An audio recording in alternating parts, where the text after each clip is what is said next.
Tetapi satu hal yang sangat prinsip yang perlu kita renungkan, kesaksian bahwa Yesus bangkit itu yang menurut saya paling kuat itu adalah perubahan hidup para murid.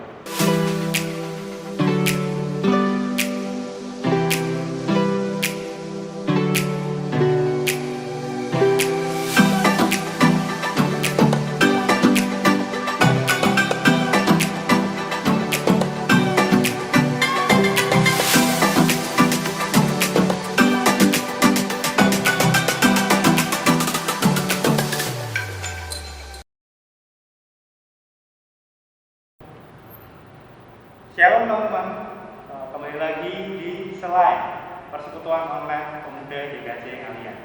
Ya, sudah sekitar 2 bulan kita tidak berjumpa di dalam podcast Pemuda GKJ Ngalian. Nah, kali ini kita akan mengangkat tema yang sangat spesial. Kita spesial Paskah teman-teman. Apa itu? Itu adalah apakah kebangkitan Kristus itu nyata? Tema yang sangat menonjol dan berat ya menurut saya sendiri. Nah, maka dari itu kali ini kita akan mengundang juga pembicara yang berbobot juga ya. Dalam arti pembicara yang berkompeten dalam bidangnya teman-teman. Nah, kita langsung saja dan kita akan mengundang para pembicara. Jadi podcast kali ini akan melihat tema itu dari 2 perspektif teman-teman.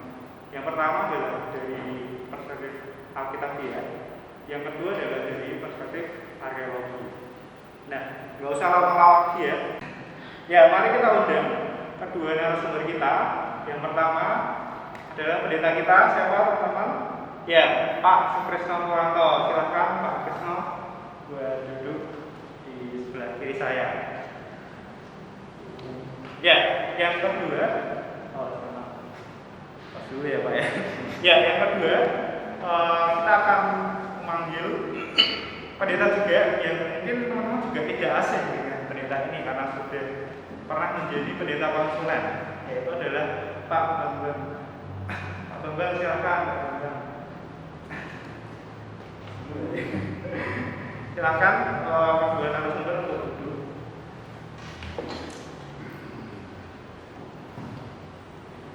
Ya, sebelum kita mulai, Pak Bambang dan Pak Bes, kita berdoa dulu ya untuk memulai podcast pada hari ini. Mari kita doa, saya pimpin. Kami bersyukur Tuhan untuk hari ini kami dapat berdiskusi dan ngobrol santai dengan kedua narasumber.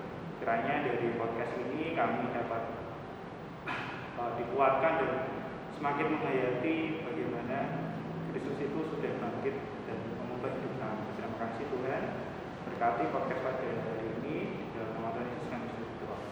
Amin.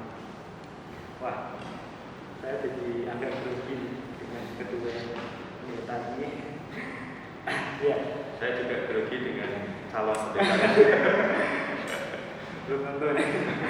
Ya, kita langsung aja ya Pak Chris sama Pak Bambang. Iya. Nggak usah basa-basi karena anak muda itu nggak perlu basa-basi. Kalau basa-basi biasanya langsung diskusi gitu Pak. Jadi kita langsung aja. Nah, mungkin saya akan mulai dengan kegelisahan dari anak-anak muda.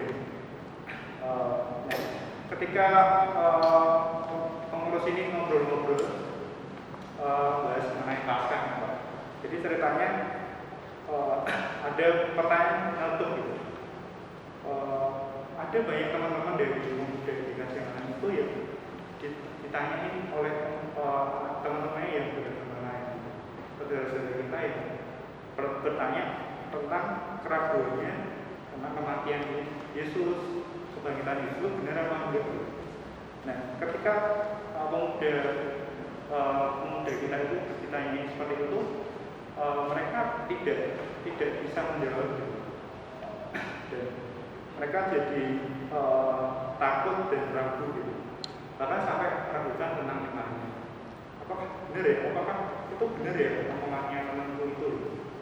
Nah, dari latar belakang ini, dari kasus ini, saya akan mulai dengan pertanyaan, apakah benar gitu? Kita mulai dengan kematian dulu ya, karena sebelum kita membahas mengenai kebangkitan, kita akan membahas dulu tentang kematian ini.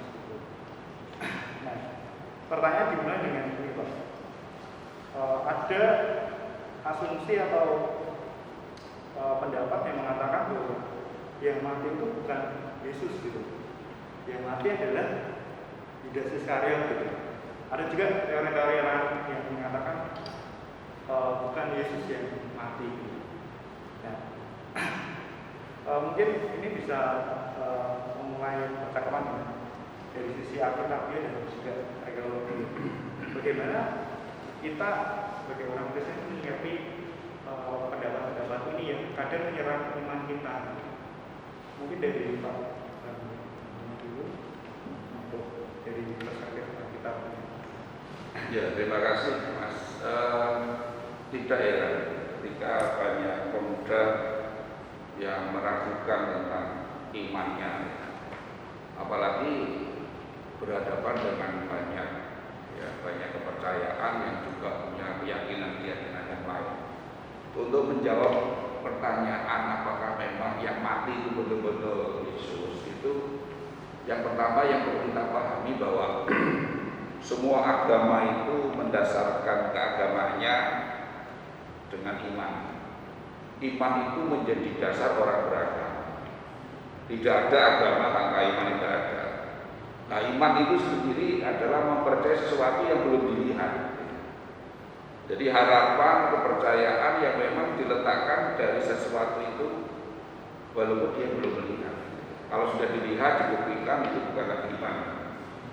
Nah, ini yang perlu menjadi dasar kita berpikir. Dan tentang kematian Tuhan Yesus, kematian itu memang banyak rumor atau banyak pendapat atau asumsi Yudas atau diserupakan atau macam-macam.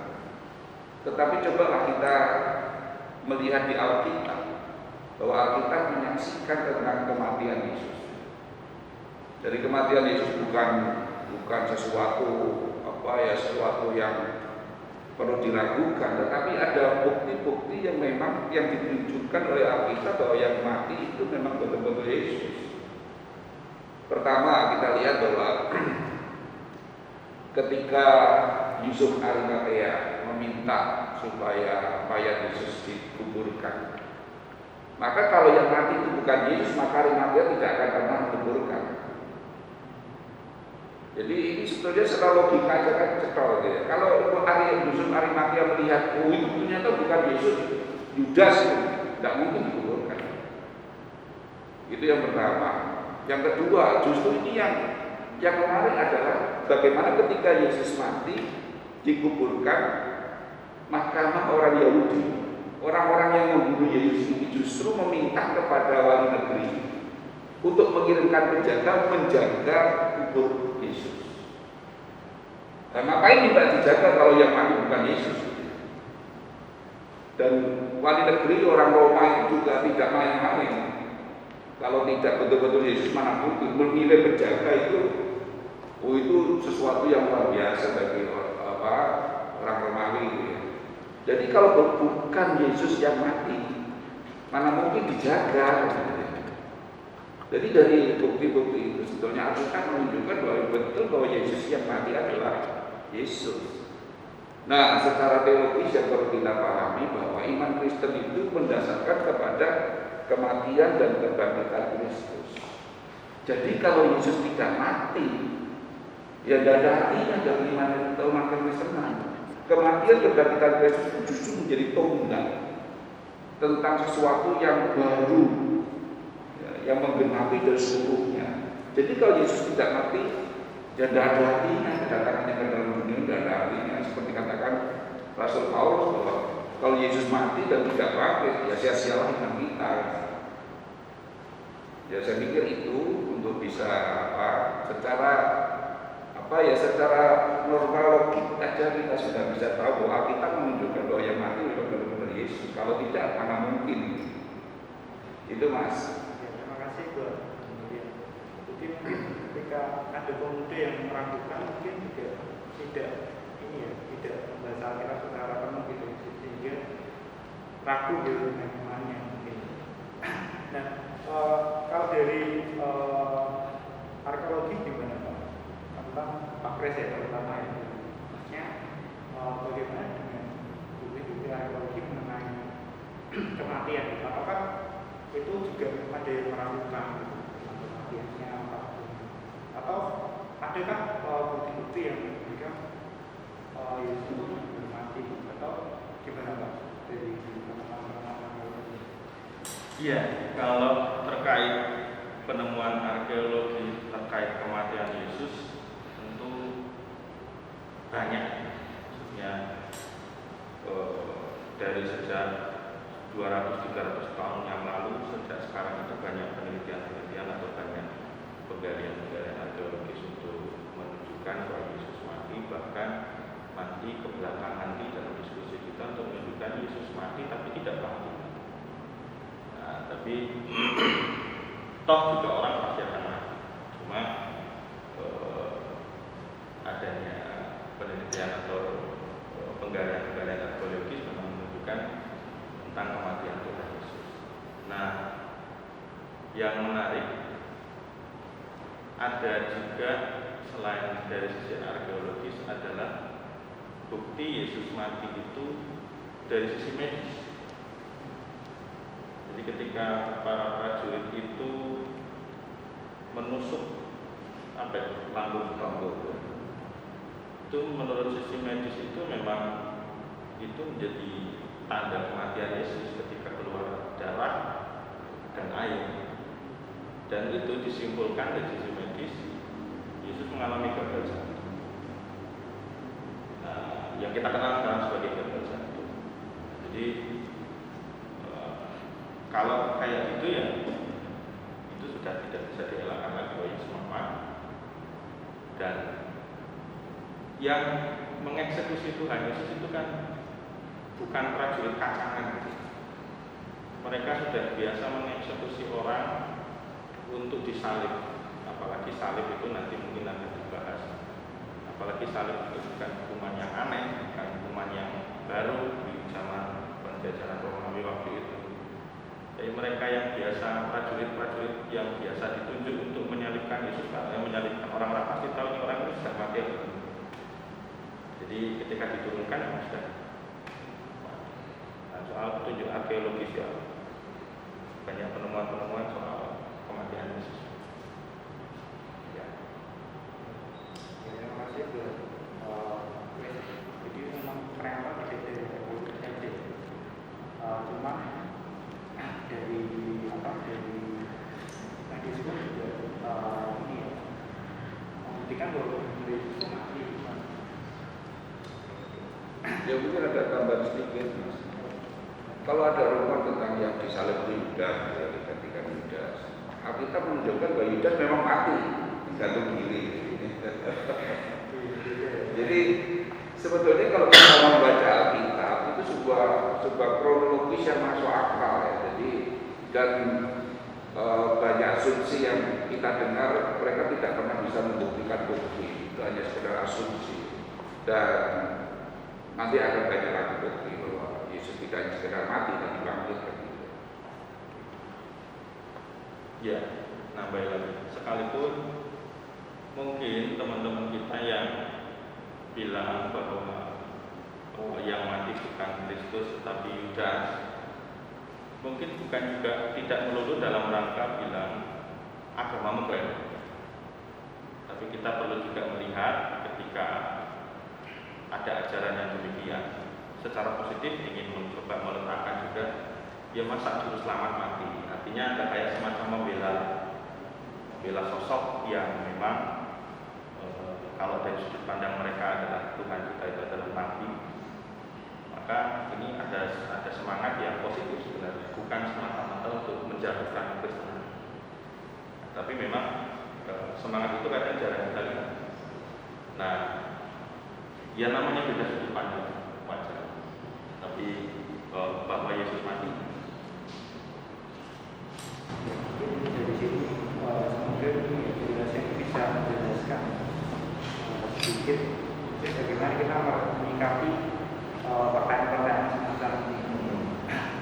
Oke, selanjutnya setelah kita bicara mengenai kematian, kita akan bahas mengenai kebangkitannya. Nah, ada pertanyaan selanjutnya yang dijelaskan bahwa dinyatakan bahwa murid-murid itu ketika Yesus menampakkan diri itu hanya halusinasi para murid saja. Menarik ya. Ada yang mengatakan bahwa Yesus tidak benar-benar mati, hanya koma, lalu dibangkitkan oleh para murid-muridnya. Betul ya, mengatakan ayat Yesus juga dicuri. Nah, ketika kita membahas mengenai kebangkitan yang dilakukan juga, bagaimana kita juga menyikapi pertanyaan semacam ini?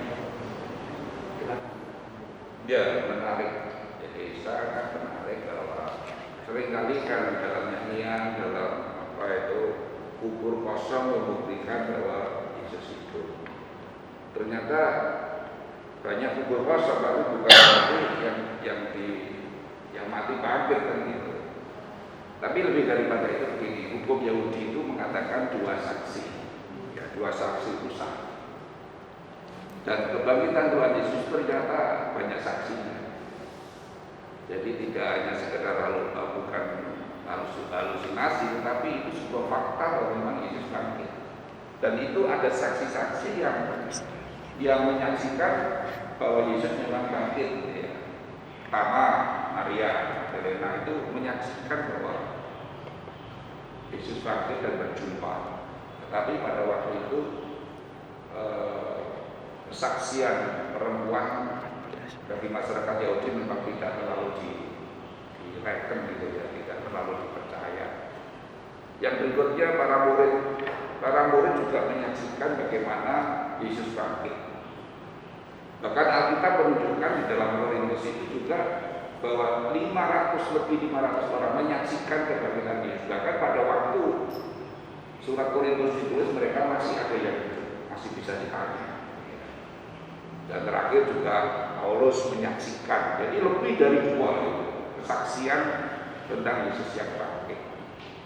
Tetapi satu hal yang sangat prinsip yang perlu kita renungkan, kesaksian bahwa Yesus bangkit itu yang menurut saya paling kuat itu adalah perubahan hidup para murid. Coba bayangkan ketika Yesus mati, para murid dalam kondisi mereka ketakutan, melarikan diri, kecewa berat. Bahkan ketemu dengan masyarakat Yahudi mereka takut luar biasa. Itu kondisinya ketika Yesus mati. Tetapi tidak berapa lama mereka yang tadinya ketakutan, yang tadinya betul-betul putus harapan dan segala macam berubah menjadi orang-orang yang berani. Ini perubahan yang drastis, perubahan yang sangat-sangat luar biasa. Pasti ada sesuatu yang luar biasa yang membuat mereka berubah dari ketakutan menjadi sebuah keberanian. Nah, perubahan ini apa yang menyebabkan mereka berubah? Ternyata mereka menyatakan bahwa kami telah melihat Yesus yang bangkit. Jadi peristiwa ini yang mengubah. Kalau itu sekedar halusinasi tidak akan sampai seperti itu. Dan bahkan mereka sampai berani mati dan bahkan mengalami penderitaan hanya karena ingin menyaksikan bahwa Yesus memang hidup. Padahal sebelumnya mereka menjadi penakut-pengecut dan orang yang putus asa dan kehilangan harapan, tapi berubah menjadi sangat luar biasa. Nah, yang tambah lagi bahwa memang ada berita bahwa Yesus dicuri barang murid. Dan itu memang kalau kita membaca Alkitab memang ditunjukkan dari dusta Mahkamah Agama di situ. Ketika penjaga itu menyaksikan kehadiran malaikat, gempa bumi dan pintu kubur terbuka, Yesus bangkit. Wah, ini lapor ke Mahkamah Agama. Dan Mahkamah mengatakan stop, jangan ceritakan. Katakan bahwa mayat Yesus dicuri orang, disumpah ini penjaga. Walaupun resikonya Kalau sampai ketahuan dia akan menerima hukuman mati, disuap dan dijamin, sudah nanti kalau ada masalah dengan orang negeri, saya yang ambil. Dan berita itu tersiar bahwa mayat Yesus dicuri orang. Jadi sejak dulu hoax itu memang sudah ada. Jadi kalau sekarang ada berita hoax dan dibuka terus diberitakan, dianggap juga sebagai sebuah kebenaran. Jadi tidak salah orang-orang yang punya anggapan semacam itu, tetapi Alkitab menyaksikan bahwa Yesus memang hidup dan hanya saksi, dan saksi itu tidak sekedar menyaksikan. Kesaksian itu, perjumpaan dengan Yesus itu ternyata mengubah kehidupan mereka yang luar biasa. Dan ini saya pikir menjadi catatan bagi kita. Kalau kita meyakini kebangkitan Tuhan Yesus, maka harusnya terjadi perubahan dalam hidup kita. Kalau tema sekarang ini kan menjadi manusia Paskah gitu ya. Nah, dari sisi teologis, kalau Yesus tidak bangkit, maka iman Kristen tidak ada artinya, tidak mengubah apa-apa. Justru kebangkitan Kristus itulah yang menjadi jawab tentang penyelesaian masalah dosa. Dan itu nanti bisa dibahas pada pertanyaan berikutnya untuk pendalaman lebih bahwa kebangkitan Kristus itu memang fakta yang disaksikan oleh para murid dan banyak orang. Itu saja yang perlu disampaikan. Cukup jelas ya dan cukup detail penjelasannya Pak. Pak Kris ada yang Kalau kemudian ditanya soal bukti arkeologis kebangkitan Yesus, ya tidak ada. Karena memang tidak ada bukti-bukti yang langsung menyangkut terkait kebangkitan Yesus secara arkeologis. Yang ada adalah tanda-tanda. Ini apa yang saya sampaikan ini saya kutip dari teolog juga pendeta GKI dari Ismail. Jadi memang kalau ngomong soal arkeologi, bukti arkeologis kebangkitan Yesus nggak ada bangkit yang di situ naik, buktinya hilang gitu. Kecuali bangkit lalu kemudian mati, nah mati lagi ya mungkin itu masih ada sisa-sisa peninggalannya. Tapi karena habis bangkit naik ya enggak ada. Tapi yang ada adalah tanda-tanda atau bukti yang mendukung kebangkitan itu. Contoh misalnya kubur kosong yang sekarang masih dipertahankan kuburnya sekalipun dalam bentuk puing-puing gitu ya, atau bentuk-bentuk ya yang enggak terlalu utuh bahwa itu adalah kubur kosong, kubur yang dipakai Tuhan Yesus. Itu ada di Israel yang sekarang sering jadi kunjungan yang studi ziarah ke Israel, ke tanah suci. Mesti akan salah satunya diarahkan ke sana. Diduga itu 80% adalah kubur Yesus. Artinya emang Yesus bangkit. Jadi yang ada adalah bukti-bukti pendukung tentang kebangkitan Yesus. Salah satunya juga yang mendukung kebangkitan Yesus terkait kematian Yesus yang ada paku yang bengkok ditemukan, ada penemuan paku bengkok yang di sana juga ada tulang belulang yang di sana juga adalah sebuah ossuarium kalau nggak salah nyebutnya. Ossuari itu adalah kumpulan tempat yang untuk dipakai untuk menyimpan tulang belulang. Di situ ditemukan juga ada paku yang bengkok. Artinya berarti penyaliban itu juga ada, tidak hanya soal Yesus yang disalib, tapi hukuman salib itu juga ada, bukan cuma bayang-bayang. Jadi sampai ke sana itu bukti yang mendukung soal kematian dan kebangkitan. Tapi soal bukti-bukti arkeologis bahwa Yesus bangkit tidak ada. Nah, kalau kemudian nanti ditemukan belakangan ada bukti-bukti ya ini kerangka Tuhan Yesusnya, ini kerangka keluarga Yesusnya, itu persoalan lain. Jadi ternyata juga di beberapa itu ada beberapa yang menjelaskan mendukung kebangkitan Yesus itu sendiri. Walaupun secara harfiah tidak ada, cuma bukti-bukti tempat saksi bisunya gitu ya, yang menjelaskan itu kebangkitan Yesus. Oke, terima kasih Bu